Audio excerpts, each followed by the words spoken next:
The religion of the future will be a cosmic religion. It should transcend personal God and avoid dogma and theology. Can you feel it? A sort of anticipation growing stronger and stronger? Another way of putting it is time is speeding up. I've heard that discussion for a while now. I know most people have felt it at some point, maybe while watching the news or perhaps something in their own lives. Something big is about to happen. You can see signs of it all over the world. Revolutions rapidly spreading across the Middle East, protests occurring in America and Europe. Earthquakes are devastating the world, like in Japan, Myanmar, and Greece. The global economy is failing so hard that it looks like we're looking forward into a global recession, the likes of which makes the 30s look like a cakewalk. Not to mention that if global warming doesn't put our planet into an ice age, we're going to kill ourselves from overpopulation for sure. And using the rate of doubling, we definitely don't have the resources to survive the way we are for maybe little over 10 years. Yet, despite all of these things, we're about to learn something amazing. It's something that will transform the Earth into something completely different, something incredible and beautiful. Many people across the globe have learned about this, and they've applied it to themselves and witnessed marvelous changes. Others have dedicated their lives to talking about it, to teaching it. I'm someone who's still exploring it, and I want more people to talk about it with. Mind, body, spirit. This is the sacred trinity that allows us life on Earth. Without even one of these three, we could not function properly. Yet, in today's world, we only really truly understand two of the three. We have scientifically mapped the mind and the body. We understand next to every aspect about each of them. Yet, what do we really know about the spirit, the soul? What is it? Where does it come from? For centuries, religions have been the primary source for answers pertaining to the soul, but they're not concrete.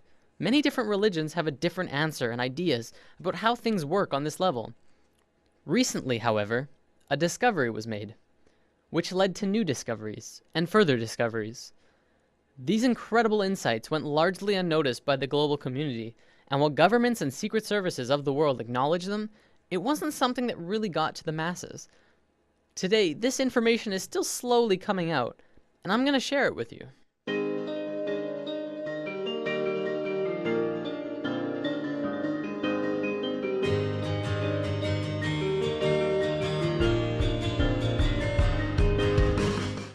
In the world of science, what do we really know about thoughts? We know we can measure them. By hooking up scanners, you can measure the frequency that are emitted when you think them. They're measurable, yet there isn't anywhere specific in the brain that holds them. Is it possible that you create your thoughts outside your mind? Maybe not. But is it possible that you create your thoughts into the external world from your mind? This is what we're going to talk about today. Have you ever had a moment where you knew exactly what someone else was going to say, about 2 or 3 seconds before they even started talking? Do you have a shared connection between a loved one or a pet where you can always tell exactly how the other is feeling or what they're thinking of, even if they're not really around? Have you ever met someone that you really got bad vibes from and your intuition turned out right? We've all had experiences like these at least a few times, some many more than others. There are even a few people who can kind of tap into this experience quite easily. I believe one of the terms for it is psychic. Let's say for the sake of discussion that when you think of something, anything, it appears right in front of you. No, not physically, but let's say it appears in a different realm that's in and around all of us. We'll just assume for now that it's not something that we're consciously aware of, and it's something that we're going to discuss later on. For now, let's just call it the thought realm. When you're doing something, you start by thinking about it. Whether you're building a pool in your backyard or making a sandwich, you have to have thought of it first. Even the subconscious thoughts for things like walking and breathing. This shouldn't be anything new to us. We think of things before we do them, even if it's a split second before them. This is just how we function, and our physical actions match the thoughts that we've created. You might say that you move through your thoughts, turning non-physical ideas into physical actions. When an inventor gets an idea, this idea can quickly spread throughout all of his colleagues and friends. Ideas and thoughts are spreadable. Multiple people can hold on to the same idea at once, allowing them to grow and develop further. In this scenario, don't think of thoughts as separate, but as a whole that everyone is latching onto.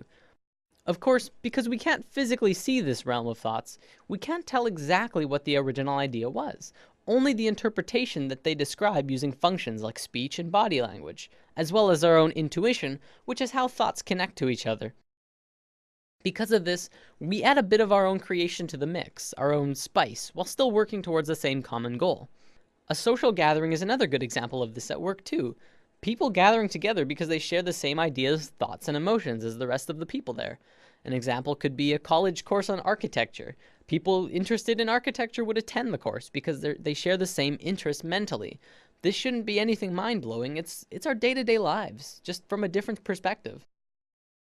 Even if you're using something that someone else made, you're still creating this experience for yourself.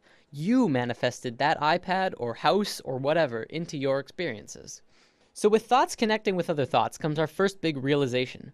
This new understanding of how intertwined we truly are. We are not only connected in the physical realm, but in a mental and spiritual way as well.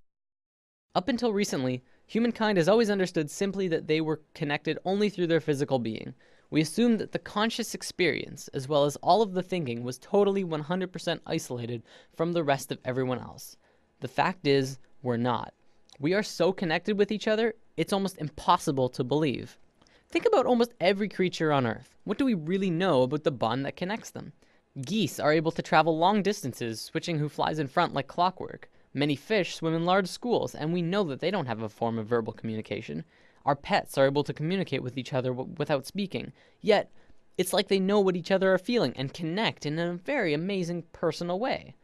Almost every observable creature on Earth has this connection with at least their own species, if not others. We as humans are the next step in life, but that doesn't mean we don't have this connection. What's to say we're not also connected to each other in this way? We've been out of touch with ourselves for an incredibly long time now, and we are growing increasingly disharmonic.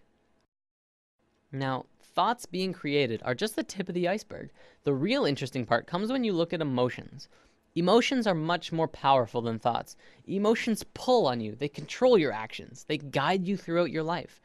It's not your thoughts that control where you sit in a class or on a bus, but it's if you like that girl or you think that guy smells.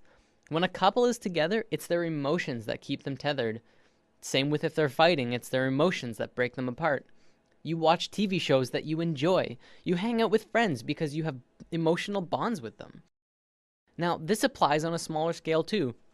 Do you ever have a morning where you wake up grumpy and stub your toe and think, oh, this is just going to be one of those days, and find that the entire day afterwards just goes terrible and just everything goes wrong? What about the days when you wake up excited and happy and ready to go? Your whole day is just excellent in all of the right ways. Even if something bad does happen, you're less affected by it because you're in such a good place emotionally. The reason these differences in how your day goes is because of your emotional state. People like to think the world will go on exactly the same without you, but it really won't.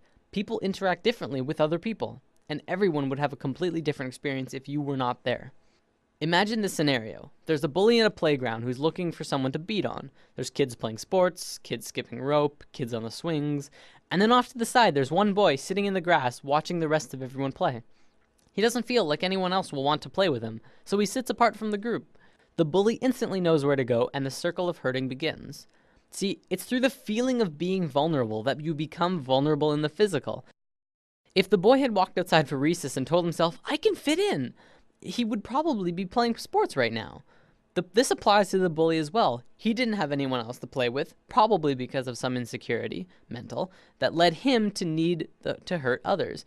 He thinks he's doing good for himself by hurting the boy, except he's really just hurting himself long term. You can look into society and see a vast amount of evidence to support it too. The people who are most successful are those who talk most of success. Those who speak most of illness have it. Yes, illness is also a creation of yours. If you have a low immune system, it's because of you. Typically, we like to blame things on the virus going around or our own immune systems, but the way that we become susceptible to them is from inside, whether that there's some ongoing negative energy or some bad feeling that we allow into ourselves. We can heal ourselves also, but I'm going to save healing for another video. There's only one thing that becomes apparent from this understanding. You create your own reality. We are 100% responsible for the situations that we find ourselves in, the things that happen to us, good and bad. Throughout history, we've always played the blame game.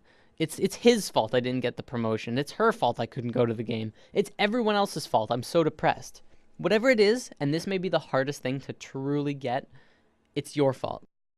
Your happiness, your sadness, your fears and your fortunes, Every single experience of your life on Earth was because of you. Remember, just as you are creating your own individual reality, we are all co-creating our realities as a collective. We are one species, and as a species we are creating the realities that we are experiencing together. One common argument I hear is, what about starving kids in Africa? How are they creating their starving reality? I would respond to that the Western way of life is not really allowing for everyone on the planet to live in the same abundance that the Westerners are, is it? We're using up all of the world's resources, hardly sharing anything unless they're paying a lot for it or if we're getting something out of it. And we ask why they're poor? We haven't been sharing with our brothers and sisters around the planet. But again, that's us as a collective creating the reality that we experience around the planet. This applies through all levels. As a family, you create your reality, and your actions will change what the family experiences. Because of this, and because we are not in tune with ourselves, it may often seem that sometimes we don't have complete control over what it is we experience. Sometimes we're seemingly forced into scenarios that seem out of our control. This happens as a result of our disharmony, and also lack of connection to our own intuition. When we become more in tune with ourselves, we can feel out certain scenarios and decide if that's a path we want to take. Maybe I won't go down into the dark alley. Maybe it feels right to not take that job. Beyond that, once you have the experience that you feel is out of your control, now it's your turn to decide what you do next. You can allow the experience to get the best of you and drain your energy, and move into a dense, unhappy place emotionally. Or, you can decide to take it for what it is, an experience, and keep moving forward. Every dark cloud has a silver lining, and if you're looking for that silver lining, you'll have a much easier time finding it. Many of us have heard of this thing called the law of attraction, which talks about something similar to this, but talks more about evidence and not much about this thought realm. Over the entire world, people have written in to tell of their amazing stories, where they really focused on having what they wanted, and got it through miracles and coincidences. This is but a small piece in the vast ocean of the internal world that I'll be talking about. It is, however, very real, and you can literally change everything in your life by willing it so. I know this from personal experience, and it's not hard to find others who have too. One continuous argument I hear from people who deny this law of attraction is, you don't just think things and change everything by sitting on your ass. To which I reply, exactly. You never stop moving. Just change your mindset and continue on with your life. Create your emotions in your mind, then move into them physically. Don't let your emotions control you. Pull your thoughts into the physical realm. What can you do to change things? Well, just be good to yourself. Fill yourself up with the emotion of love and happiness as you go about your day. Treat yourself, and try to change your perception of your life, from what others think is best for you, to what you think is best for you.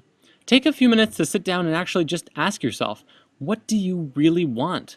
Of course, at first a lot of people might first think of money, wealth, fame, and luxury. And hey, those things are pretty nice. But will they buy you happiness? I guess that depends on you. I've found in my experiences that beyond all of those things, what people really want is to be accepted, appreciated, and loved. By giving that to others, you will in turn get that back, and the bond that connects you to everyone around you will strengthen so much further. I want to bring up one more thing before I run out of time.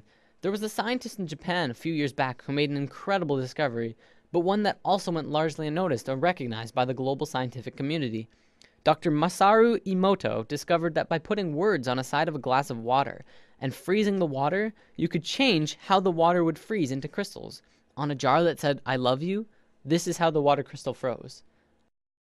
On a jar that said, "You make me sick, I want to kill you," it froze like this. If thoughts can do that to water, just imagine what thoughts can do to us. Well, looks like I'm about out of time for today. Before I go, I want to leave you with words to sit on. For anyone who is looking for direction right now, you can have, do, or be anything you want. Namaste. Thanks for listening.